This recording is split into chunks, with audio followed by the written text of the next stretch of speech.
Om Gam Ganapatye Namaha, Kaliyugada Kalpataru, the fifth delight, Shri Raghavendra Guru Sarvabhouma, Chapter 44, Shelter to Alakshmi by Acharya. One evening, while Acharya was chewing bitter leaves, Saraswatama approached, carrying their son, Lakshmi Narayana.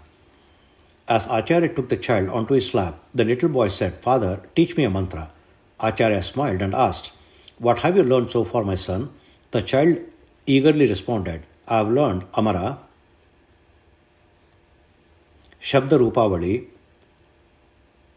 Samsa Chakra, and hymns dedicated to Devaru, Lakshmi, Hanuman, Ishvara, Parvati, Ganapati, and the Navagrahas. I have also memorized hymns about Madhvacharya and all our gurus. Today I learned a new mantra. Let me recite it for you." He recited the sloka recited by Lakshmi Acharya. Salvation to Guru Shri Jayendraru, who is the sun that makes the lotus-like hearts of devotees bloom, who is the divine wish-fulfilling cow Kamadhenu to those who seek blessings, and who is the celestial wish-fulfilling tree Kalparuksha for those who bow before him in reverence. Upon hearing this concluding verses, Charma Sloka of Shri Vijayendra Tirtharu, Acharya's eyes moistened with emotion. Overcome with joy, he asked, "Narayana, do you understand the meaning of this verse?" The child promptly answered, "Oh yes, father, let me explain. To the sun of the lotus-like hearts of devotees, to the wish-fulfilling Kamadhenu, to the Kalparuksha for those who bow in reverence, I offer my salutations to Guru Sri Vijayendra Tirtharu. Is that correct, father?" Acharya, deeply moved, asked, "My child, who taught you all this?" Pointing towards his mother, Lakshmi Narayana replied, "Mother taught me." "Father, and you know, our Gopala says he will teach me even more. Why should I study under him, father? Should I?"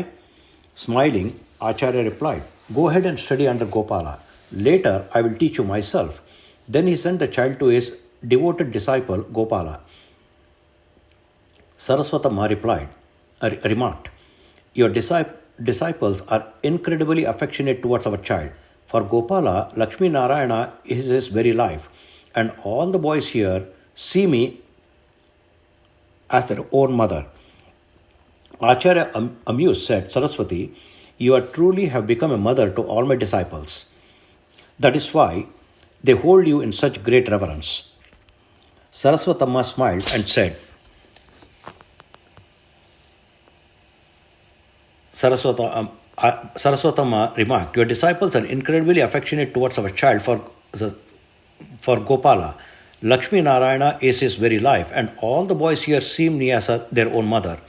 Acharya, amused, said, "Saraswati, you are truly become a mother to all my disciples.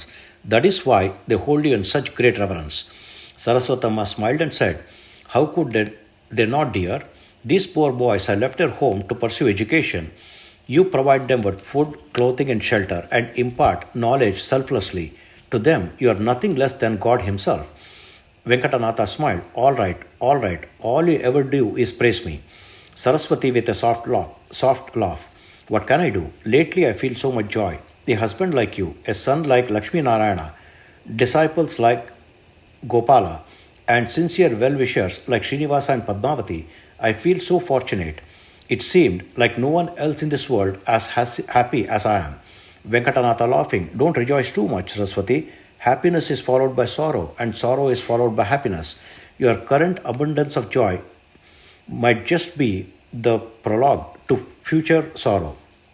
Saraswati, sorrow, it will never come near our house. With a great soul like you by my side, what could sorrow even mean to me?" Venkatanatha, "Saraswati, your words are not in harmony with wisdom. For every human, joy and sorrow are inevitable. Life is a mix of sweetness and bitterness. This is the will of the divine. As the Bhagavad Gita teaches, treat both joy and sorrow as equal. No being can escape this cycle, so don't hope for the contrary. Now, you think of yourself as happy because everything is going well.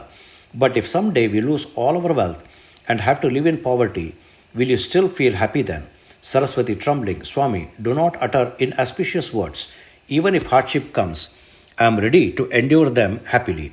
Venkatanatha, smiling, It's easy to say, Saraswati, but putting it into practice is difficult. Saraswati, Swami, if you wish, test me. As long as I have the joy of seeing you and hearing your loving words, I am not afraid to face any hardships. Venkatanatha laughed and said, clarity will come with time. Saraswati joined her husband in laughter. That night, as Venkatanatha slept, he had a dream. A elderly woman appeared before him. Acharya, I have come seeking a refuge. Will you grant me shelter? She said. Venkatanatha, who are you, mother? Why do you seek my shelter?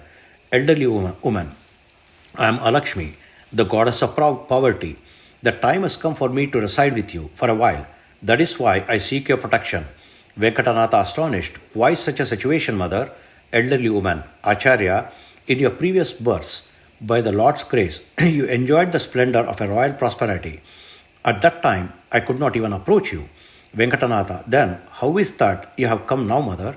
Elderly woman, after some time, you will once again live in prosperity. At that time, I will be unable to approach you.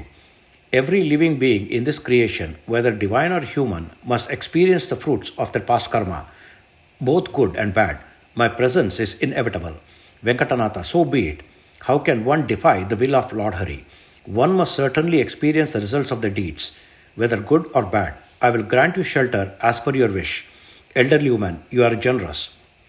Acharya, but granting me shelter is like inviting terrible poverty into your life. You will have to endure immense hardships and sufferings. Venkatanatha, I have given my word.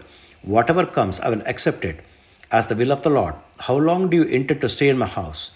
When will you leave? Elderly woman, the moment your wife urges you to leave for the Guru's presence, I will depart from your home. Saying this, she vanished. At that moment, Venkatanatha was awakened by the melodious voice of Saraswati, who was sweetly singing. Are there anyone who suffers from trusting the Lord, O Ranga? If not, trusting him leads to ruin. Let it be so. As he awoke, he engaged in chanting the Lord's name, recalling his dreams. He reflected deeply upon its meaning. Venkatanatha, this is the will of Hari. I must endure it. When Saraswati said earlier that she was the most fortunate, I instinctively responded, happiness is followed by sorrow and sorrow is followed by happiness. What did I say that? Why did I say that? Is it now turning true? Or did the Lord himself make me utter this prophecy? This is my time of trial. I must pass through the test of fire. O Lord Krishna, may everything happen as per your will. Poor Saraswati, if she comes to know of this, she will be deeply troubled. I must not reveal this to her. Let her learn of it only when she experiences it herself. Resolving this in mind, Venkatanatha left for his morning bath. Hari Om. Om Sri Krishnarpanamastu.